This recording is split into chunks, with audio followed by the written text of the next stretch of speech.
All righty. How you doing, everybody? This is Robert Rivera with Who's On First. And today we have an artist, Josh Trout, and he's going to be telling us about some of his baseball cards, football cards, basketball, whatever he wants to share with us, some art stuff. But remember, art, as Andy Warhol said, is anything you can get away with. So Josh is going to see what Josh gets away with. All right. Well, thanks for having me on. My name is Josh Trout. I'm out of Omaha, Nebraska. Lived here my whole life. I've done art my whole life. Funny how I kind of got into where I'm at now is I went to a 2-year graphic design and illustration school here in Omaha, out of high school.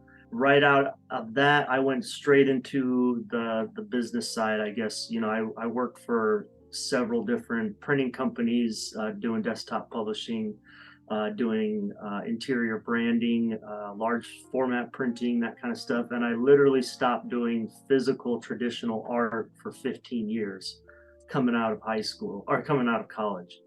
And then 2015, I just said to myself, I have a talent and I'm wasting it. So I got back into art in 2015, and I jumped right in. I started painting on baseballs. I had to have kind of some sort of purpose. That's kind of always been what I've been telling myself. I need to have a purpose to get back into it. I'm not the kind of artist that just sits around and paints and draws and sketches and has piles and piles of unfinished work. So I had to have a purpose, and painting on a baseball was that kind of purpose. And I started that, and it just has grown from there. So now I'm up into working with Tops. I'm working with Fanatics. I'm working possibly with another company, doing painted baseballs. So it's been a whirlwind since 2015 for real. Okay. So are these baseballs, are they mass produced or they're like one of ones? But don't, they are one of ones. I cannot mass produce a hand painted original on a baseball. So No, I thought maybe you yeah, would do one and then they take it and they say, okay, we're gonna, make 1,500 of these or something like that. right. Sometimes. There is another artist. When I started researching painting on baseballs and how to even go about it, I think I found like 3 or 4 people that were actually painting on baseballs. And one of the gals, she was painting on a baseball, and then now she is mass producing them, but she does the finished product on a flat piece of leather, and then I think it gets, or a flat piece of like a template, and Right. then they use that to print that design on a baseball. So she Okay. is mass producing, but I didn't want to go that route. I Do you wanted. have any baseballs around that we can see? You got something there? We can. Yeah, I have one. So this one, I did for a show in Des Moines, Iowa in September. I don't know if you can see it. Oh wow. The dock. Yeah. Yeah, So nice. doing some, this was a full weekend show, and doing these bigger shows, I told myself I have to have some original stuff. So I wound up doing 3 painted baseballs. I did a Bo Jackson, a Bob Gibson, and then within 2 weeks of the show, I found out that Doc was going to be there. So I quickly did this one because I was going to build a meet him, get it signed, and then I'd offer it up and sell at the show. Well, Doc, he never even got on the plane. He never made it. So Wow. it's, The funny thing about it is that's where I met Doc Gooden, was in the Tampa airport. uh, And we were so going you're to the go reason get. he didn't get on the plane. He was there. He forgot to get through the gate. So my son had gotten a guitar for my dad, and we had to check it. And as we were waiting for the luggage to come through, he jumped in front of me to get this big old bag. And I just looked at him and I'm like, whoa, wait a minute, what's going on? It's kind of big guy over here. And Yeah. I was like, hey, what's going on? And he just turned around. He's like, hey, how you doing? And I'm like, Doc Gooden. Funny thing about it, we had flew back from New York and we went to go see a Yankee game, take my dad to a Yankee game, me, my son, and my daughter, and surprise him. And I had a baseball because I was hoping to get somebody to autograph something or something like that. And there is my Doc Gooden Oh, nice. baseball that I got autographed. That's It's a Hall of Fame ball, but that's it funny. was yeah, it's part of my collection. So it was a great story. But I mean, Yes. what's your biggest challenge painting on I mean, everybody, paint on a flat surface, piece of cake. How hard is it to paint on a curved surface? It's time consuming. I mean, you got to kind of get the layout of it. I try not to get too crazy. I have done a 3 panel baseball. That was like probably one of my first, within my first three. It was when the Royals won the World Series, and I did. It had Alex Gordon. Actually, it was an Alex Gordon ball, so it was three different images of Alex Gordon, and one Okay. of the images was Alex Gordon celebrating with Eric Hosmer. Okay. And that was kind of difficult to, just because there's a lot going on. You don't have much space on that tiny little ball. Um, Yeah. so you have to choose your images wisely. I've definitely done some kind of trial and error working on different methods and getting it right. I also airbrush on the ball, so that's another added thing that not a whole. I don't see anybody doing any airbrushing or backgrounds. Most of Right. it is just the silhouette of the portrait. Maybe somebody swinging. There's a couple other artists that will do some text and stuff and do some really intricate stuff, which is pretty cool. But they do more of like a vintage kind of feel. So solid color backgrounds, fairly easy. But I go a little bit more, and I think it makes the baseball stand out, at least from my point of view of what you're getting, what you're purchasing. I mean, I've had people look at this at a show, and they get up real close, and then they stand and they're just like, man, it just looks like I'm looking at Doc right now. Right. Right. Right. The detail, and it looks 3D to them, and so that's always good to hear. It's good feedback. And like right now, I do acrylic paint. I'll do a little bit of marker for kind of the base coat to lay down, block in colors. I use a little bit of colored pencil. I'll use a little bit of watercolor. So it's a true mixed media thing. And I've got a good feel for, I got a good technique, I guess, Yeah. going on these right now. So If you had one athlete to paint for the rest of your life, who would you want to paint? I got to go Mike Trout. Mike Trout. My Okay. last name's Trout. So, so There's no relation. Is there a relation there? no, Like a I'm third pretty sure he cousin? wants to be friends with me, but we haven't made the connection yet. Any other artists ever come at you and say, "Hey, listen, I like what you do. Would you do something for me?" Or I mean, I have a couple artists. There's more graphic designers on through social media, Instagram. I have one guy. He always will buy a print from me. He's been super supportive of my stuff. He collects, so that's, I mean, collectors. If there's an artist that does stuff and collects, then they might reach out. I don't collect, so I collected this kid. I collected Bo Jackson cards. I still have all my collection. wow. I had a ton, but I just made that decision. Nope, I'm not collecting. Any The only card I bought was a Mike Trout rookie, just because. any athlete ever reach out to you and say, "Hey, Ever can you it? do?" No, and that's the one thing for artists. They always, especially as artists working for Tops, that's always something that is cool to see. If you tag the athlete in everything you do, in hopes that maybe, because the athletes, for the most part, they're not running their social media. Right. It's an intern or something. So you would hope maybe the intern might see something. And I've heard stories. I think I had Scooter Jeanette like one of my things once. I did a Tops gallery card of him. And so, I mean, that's any athlete at one, like liking your stuff, it would be great. But I've never had an artist reach out and I've never had an athlete reach out and ask for something or want something. That's, I think, as an artist, especially sports artist, that's the ultimate goal. Yeah, absolutely. So it'll Well, happen sometime. I know you like Mike Trout, and I happen to get this card. Let me see right here. There we go. Yeah, I got it. Just happened to be in an auction thing, and I said, "Hey, let me throw my hat in the ring." And then next thing you know, Yeah, I get an email, "Hey, you won," and I was like, "I you did." want? Yeah, like, yeah. I'm like, "Really?" And they're like, "Yeah." I'm like, "I expected that card to go for like 80, $100, and it didn't.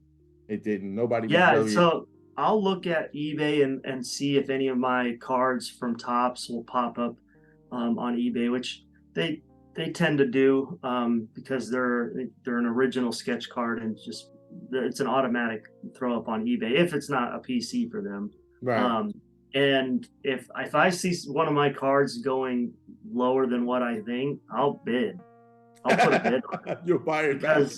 because I want to protect the value of what my stuff's worth. I bought another original piece of art that was up on auction, and it wasn't being promoted, and I was just really disappointed in how the whole thing played out. So I bid on that, and I bid a couple times and I won. And I'm like, I'm going to protect the value of my art. You know, if somebody goes and looks and says, well, this last comp it sold, I'm like, yeah, I bought it because it's way undervalued. I mean, Right.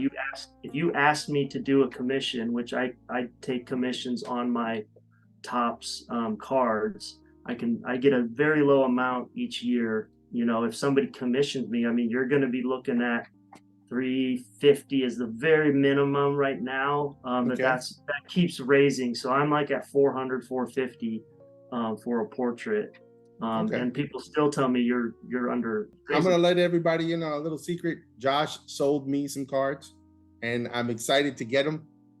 They're of Roberto Clemente, and Yep. as you see, my hat, my Puerto Rico hat with the 21. This Yeah. is a weekend for Roberto Clemente this weekend, and as soon as I get them, I'm gonna put them on. I'm gonna show you guys what they're all about. It's a great looking card. I appreciate Josh you giving them to me. Yeah, it was great how it worked out, and I'm glad that you got me sold out of that card. So I've done two Roberto Clementes. I did one in 2019 and one in 2021, and both were selected as a reprint. So what that means, a lot of people kind of get confused as Topps artists, and this is for museum collection only, what I work on. They do an insert set where they choose from all the artist submissions, and they'll choose 50 cards that they like, or I'm not sure what their criteria is, but they'll choose 50 cards that then they will reprint. The originals still all go into the product. You can still pull an original one of one. The first year, 2019 and 2020, I did 40 originals that went to Topps. 12 of those each year got selected as a reprint. So 2019, I had a Clemente selected. And then if you get a card selected as an artist, part of our compensation is we get 25 copies. So then I can do what I want with those. So I started doing artist signatures on them. First 2 years, I just signed them 1 out of 25. And then last 3 years, last 2021, 2022, I started doing like color tier, like a parallel, color parallel that you can see. And that's been pretty popular. It really got popular when Project 70 and Project 2020 came out. Artists were doing those, and I saw that, and I'm like, man, these are going for insane prices. Yes. I just don't feel comfortable selling at that. I feel like I'd be taking advantage of people. So yeah, I collected as a kid, like I said, and I want kids to also be able to get something, and I have a lower price point for my cards. If somebody can't afford an original from me of anything I do, then a card is a way that they can, well, they're getting a card, so they got to be a collector, Yeah. And it's going to be something that they can show their support for my work and not break the bank. Okay. Well, speaking of Project 2020s, I have a couple. This is a Roberto Clemente 2020. There's another Project 2020 and a Project 70. I mean, these are, I thought they were beautiful cards. They're encased in some thick plastic, and I was amazed by them. So, I mean, I add that to like my collection. And then, well, we're talking about artists. So, I'm gonna throw my hat in the ring. All right. And I'm a little bit of an artist myself. So I decided one day, you know what, I was bored. I'm gonna cut some cards up and see what I could do. And I came up with this nice little bad boy. It had a little bedazzle there, a little silver. Okay. I did it on my own. I just, cut it out, and the back is nothing on there, but it was something that was really cool. So guys, listen, if you want to design something, you can do it. You can give Josh a run for his money. What do you think, Josh? Well, yeah, what Project 2020 did, I commend those artists for, they really shined a light on the sports art. People really started paying. Sketch cards have been around for I think 2010 is when sketch cards started kind of coming on the scene. They were, I think, originally comic cards, like the comic book artists would do quick 30-minute sketches, in Right. pencil. And then I think the baseball card company noticed like there's collectors out there for this stuff. So Oh, they absolutely. they started doing it. And it's kind of grown. It's really grown from that 30-minute sketch to I've spent over 10 hours on a card. Wow. Um, and I call them little masterpieces, and that's one of the reasons why I don't do last year for 2022, I only did 25 cards. Um, I just don't have the time. They also don't give you any time to work on them. Like your deadline is 5 weeks away. And it's like I literally have to work on one every day. And I have a full-time job too. So that Yeah. gets in the way. Now we were also talking about these. I found that little funky box, and I was telling him about these Sports King cards, and these are the Sports King cards. But these cards are not just baseball; they're all over the place. This guy here is from track and field. I don't know if you guys remember the Dusty Baker when he was a little kid there. And there's several different people here. Besides baseball, you do anything else? Yeah, so like I said, when I got back into the sports art world, well, art, I wanted to focus on sports art. I've always been a big fan of sports art. I painted on baseball. David Ortiz was the first baseball I did. I started a Facebook artist page. That's Josh Trout Paintings. And then I posted on that. Some people liked it, and then I had somebody say, "Hey, are you selling that?" And I said, "Yeah, I guess." So I put a price out there for them, and then I started thinking, okay, what else could I do? So I started painting on footballs. I've done 3 footballs. The first one I did was Tom Osborne. So I'm in Nebraska, legendary coach for the Nebraska Cornhuskers. So I did that for my dad. And then I did a Troy Polamalu for my wife and surprised her for Christmas. You might be able to see it. Right It's behind hard to that. see, Yeah, but yeah, I see it. it's back there. So I'll take that to shows, and I get people wanting to buy that thing, and I'm like, I can't. It's a Yeah, yeah. present. It was a gift, but I'm bringing it to show you what else I do. And then I painted on baseball bats. I would like to get into some jersey painting. There's quite a few artists that paint on jerseys. I know they go for a good amount. I know there's a good community of collectors that love the jerseys. When and if I can get into that, I can get into basketball. I can get into football. Okay. Whatever. Soccer. I've had several people come ask me about doing something with soccer. And now that Topps got bought by Fanatics, Fanatics has the licenses for basketball, hockey, all Right. that kind of stuff. I'm hoping they keep with the sketch card stuff so that I can kind of get into doing football, basketball. I am gonna possibly be doing a painted hockey puck for Fanatics, so that'll be pretty cool. Wow. I've done one baseball for Fanatics. That was kind of my introduction with them, and it sold immediately. It never even got to their website, so they were Wow. ecstatic that it moved so quickly. That's And amazing. that was Otani. I posted that a couple weeks ago, so that's on my all my social media page. Well, I But mean, we talk yeah, about painting bats, and that's another one of mine. I tell you, I'm an artist too, man. there you go. This is my Clemente bat, and it's a two-sided bat. So Nice. trying to get it, it won't There you show. go. There it is. So it's a two-sided bat. And then my brother one day he was talking to me, and he's like, "Hey, listen, you ever thought about doing a Willy Wonka bat?" And I'm like, "What? Wonka?" And I'm like, "You crazy?" And a couple months later, I turn around and I'm like, "You know what? It's not a half bad idea." So I did do a Wonka bat, All right. and it's hard to, So you, do yeah, you freehand that all on, or did yeah, you? it's freehand and tape. Yeah. So Okay. I tape it up and then I paint over it and stuff. I put stickers Yep. on there. A lot of stickers. But then the funny thing about it, after I finished this bat, I did the good and bad, for the Willy Wonka. I was done, and my son said, "Dad, what happened to the golden ticket?" And I'm like, "Oh my god!" I was like, "I forgot all Yeah. about that." So of course I had to paint the baseball, the golden ticket. Okay. So it was accidentally, but on purpose, and it worked out very, very well. All right. Yeah. So I mean, the hours that you put into some of this stuff. How many hours did your biggest project? When I first was getting going, because I needed to try to figure out time, like how much of time am I spending on these things, and I get sidetracked so easily, or the wife interrupts me, come do this and kind of thing. I spent around 30 hours on one piece, but that was a bigger piece. As far as like the tops cards, it's hard to tell because I usually will do up a couple, or I'll work a couple hours on one and then I'll jump to another and maybe start doing an outline.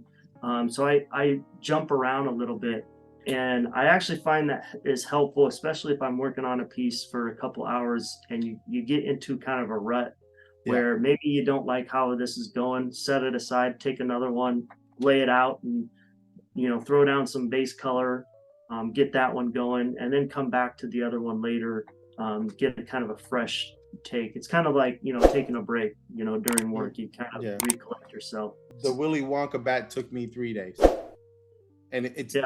it's not much there, but I didn't know what colors. I just started taping it. I said I'm going to Yeah. do this, I'm going to do that, and then I'm pulling off, and then I said, well, I'm going to put the sticker here and there, and then it took 3 days, and it wasn't like I was working on it 24 hours a day for 3 days, but it was just a couple of hours, and then I got frustrated, and then I started ripping tape off, and then all right, I don't like this and I don't like that, and I'm going to do like this, and then all of a sudden one day I was just like, what am I going to do with the handle? The handle took me a full day to figure out. I painted that handle 4 times. So I understand your frustration sometimes and the pain, and you can't be staring at an art piece for 8 hours. Most people can't do that, and without you going. Yeah. I've done 3-4 hour stints just working. That's when like I'm in a good groove. Maybe I got some coffee, that and things are flowing well. You Right. can just I keep riding that wave. You don't want to take advantage of that like creative energy. But Right. there's nothing worse for an artist, the creative energy wise, than getting interrupted Yeah. and you're just off track. That's so tough, especially when you're in a groove. When Okay. I'm working on the top stuff, which I think they'll maybe start sending invites out, hopefully, here in the next couple of weeks. When I get those cards in, all my commissions shut down. I won't work on any commissions for however long the time frame is. Usually it's 1 to 2 months roughly. I'll literally try and do like 5 a week, just Okay. because now I started incorporating airbrushing into my cards. So now I'm 5 different mediums I'm working on. I've done some airbrushing on some commissions, and I really liked how they came out, and people really responded well. So then I was like, for 2022, I'm going to step up my game even more, work on some more difficult ones. Usually commission wise, people like to choose the double poses. I have one here. This was call him artist proofs, but it's Julio. Franklin, yeah. Is that Julio Francisco or something? Rodriguez. Julio Rodriguez, yeah. Rodriguez. Okay. The double pose are pretty popular. People will usually request, if I send mock-ups and say here's a single pose and here's a double pose, they always choose the double pose because it just looks cooler. Yeah. But it's more expensive too. I've always done those for commissions, never for my entries for tops. And last Right. year I wound up doing 2. I decided I'm gonna try to do 2. But my goal is efficiency with tops, because the number of cards I do, I want to get a good return on the cards getting selected as a reprint. That's my total goal, Right. because I can then sell those cards and make up for the amount of time I spent on working with. Then that's what makes it worth my while. If I wasn't getting cards selected, I probably wouldn't work on them. It's just Right. not worth my time. It's really cool to say, hey, I've done work for tops and my cards are out there, but if I don't get any compensation for it, it's not worth my time. I'm not going to Right. mess with Right. it. So I did a Wander Franco because it was his rookie, and I Right. did a Shohei Ohtani because dual pitcher batter, Right. and so I was really hoping those would get selected as a reprint. The Ohtani did not, but the Wander did. So that's really cool that he got selected as a reprint. So my artwork is his rookie card, has a little rookie card logo on it. So that's really cool. Nice. Nice. It's hard to keep inventory of all this stuff, and I know you probably have it on a spreadsheet, But what do you think Yes. of all these cards? I mean, because back in the day when you got, let me get a card here. You got this one here. You got, let's say, Roberto Clemente. This is the one they made that year. That's it. This is it. Yeah. There's no. Okay, now they have this card with the, in silver. Then they have one in gold, and then they Yeah. have All another all one the that's, color yeah, parallels. 15 purples, and we have Yeah. 5 reds, and then we have one that's sideways, and then we have one upside down, and he's got a snorkel on. Like, I mean, just you're sitting there, you're like, wait a minute, hold on, wait. And you're sitting there, you finally get the card, and you're like, wow, I got it, guys. I have it in purple, I have it in red. I got the platinum one, I got the one with the stamp, the one with the snorkel, and you're like, Yeah. there's more. Right. That's why I don't collect, to be honest. There's just way too much. I mean, obviously I'm always appreciative that people want my artwork and want the cards, and it's great kind of transition to get me into card shows. I'm not just bringing artwork, prints and stuff. I'm bringing cards. These are licensed Topps cards. Right. They're not personal sketch cards, PSCs that some artists will do. They'll design their own card. They'll get them printed, and they're a blank, and then they do their own artwork. But it's their branding. It's not a Topps card. So some people love that stuff. They don't care if it's branded or licensed or not. And then others, they like the licensed stuff. So that's where I pitch it as like, one, if you're buying an original from me, I say you're buying an original piece of artwork first, then you're buying a licensed Topps card, trading card. Right. And it's a picture that, you probably won't ever see on a card. Maybe you will, because there's, I pick pictures that look really good, and those, I'm sure they get chosen as for a card. But like, I have a Bobby Witt here too. I've sold a single pose of both Bobby Witt and Julio. Wow, look at that. And I tell people the price, and they're like, oh, I don't have that much. And I'm like, that's fine. But I said, what would you pay for a 1-of-1 Bobby Witt or 1-of-1 Julio Rodriguez? Yeah, right now? yeah. What would you pay? And then they kind of like, okay, yeah. And I said, you're buying a piece of artwork, but you're buying a license card, and it's a 1-of-1. And there's not 5 to 10 other cards with different color borders that are the exact same picture as that 1-of-1 that's out there that you would pay this kind of price for. Yeah. So then they kind of start understanding. And that's kind of how I want to portray these. Like, you're buying artwork. I see the card industry starting to come back, strong cards, and it's amazing. Do you know, I was at a card show, and they had Garbage Pail Kids cards. Yeah, garbage. So the Garbage Pail Kid collectors, those people are insane too. They have deep pockets, and they will pay big for some of these sketch cards. I saw one, and the guy picked it up, and I'm looking at him, and I go, you know what? I think I had that sticker. Holy smoke. And he says, yeah, it's 180. $180? It's like, yeah, wow. The original stuff. Yeah. I was like, wow, it's amazing, amazing stuff. I've gotten to the point in my life where I'm sitting there going, listen, I'm going to pick one player, and that's the only one that I go after. Like I'll open up cards, and I'll get a this and I'll get a that. And I'm like, oh, okay. And then, you see a kid at a baseball game. Hey, you want a card? Pick a card, take a card, whatever. Yeah, I'm good with it. But Roberto Clemente is the only one that I chase. Yeah, that's what I did with Bo. I mean, when I was younger. Yeah. And there's, that was junk wax era. There wasn't all these crazy refractors and stuff going on. Right. Right. And then I look back after he got injured. I'm like, man, I should have picked Michael Jordan. What am I thinking? Because I was a huge Bulls fan. Wow. I have a Jordan back here too. You can kind of see him. I see that. Is that your artist rendition? Yep. Okay. That was in college. That was our work with chalk pastel week. Okay. So yeah. I did that. Yeah, my daughter was all over the place. She does all kind of stuff too. So all right. So like, if you have any advice for these artists out there, somebody who's a good artist or a young kid that wants to get into this, I mean, what's your advice for them? There's a lot of artists that they see the sketch card stuff and they ask how to get into it. That was me in 2018. I joined Instagram. I opened an Instagram account just because I wanted to get more exposure. So I'm new to the scene of artists and getting my stuff out there, how to do it and all that. So when I joined Instagram, I would just go through and find artists and start following people that I like, their either talent, their method of doing stuff, their technique, their style. Then I started messaging them because I started seeing all these sketch cards, and I'm like, what are these? And then I started seeing the baseball sketch cards. I'm like, oh my God, this would be awesome. How do I get into it? Mhm. So I just started, I'd email people, I private message people, just basically asking, how do you get into this? So they said, well, just start doing some on your own. You can buy sketch cards through your local art store. They have like the pre-cut ones. You can also pre-cut them to the size of a trading card and just start doodling on them.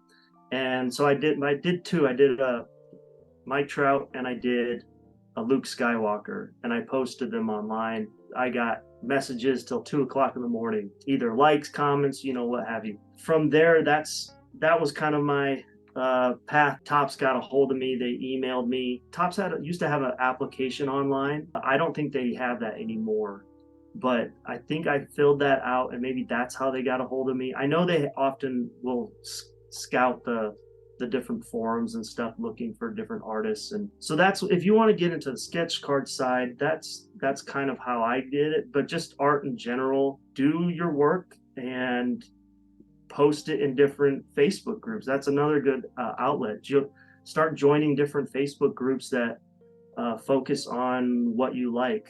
I joined a lot of like player groups. I joined a couple different Mike Trout groups, Ken Griffey Jr., Ohtani, because I know I'll be working on different stuff.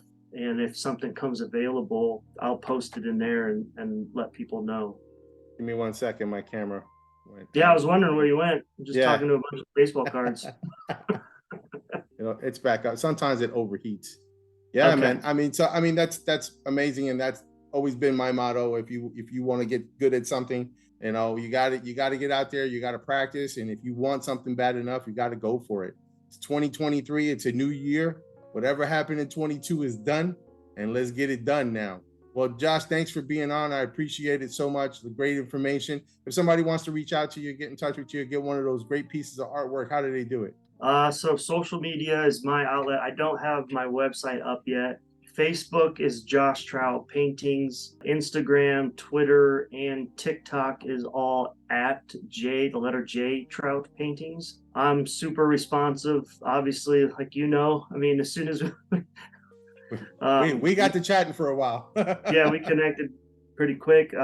If I don't answer a message right away, it's either I didn't see it or I'm busy at the moment, but I always will try to say, hey, I'm busy real quick, I'll get back to you. But commission wise stuff, I tell people right now I'm a year to year and a half away. And that's just because, like I said, I work a full-time job. I probably have about 15 to 20 baseballs alone that are on my waiting list. And then I have the Topps commission stuff that are still waiting list. I have a couple city maps. We never went into the city map stuff, but that's another kind of thing that I do. And I do very limited edition prints from those. And then I have my contractual work with Topps, with Fanatics, potentially with this other not card company, but it's going to keep me super busy this year. So I'm looking forward to the opportunities for sure. But I always want to try to get original pieces in collectors' hands because I want to keep promoting my brand and my work. Absolutely. All right. Well, Josh, thanks for being on. I appreciate you so much. I wish you luck, and go get them in 2023. We're going to see them in the Hall of Fame there, maybe an art piece there. You might see me at the National. You might see me at a couple other bigger shows. I'm okay. Trying to reach out and get to some bigger shows. All right, sounds good. Well, guys, follow Josh, follow his progress. If you want some art piece, it's going to be about a year and a half, but he's got a lot of good stuff out there. You never know. Keep swinging. Thank you.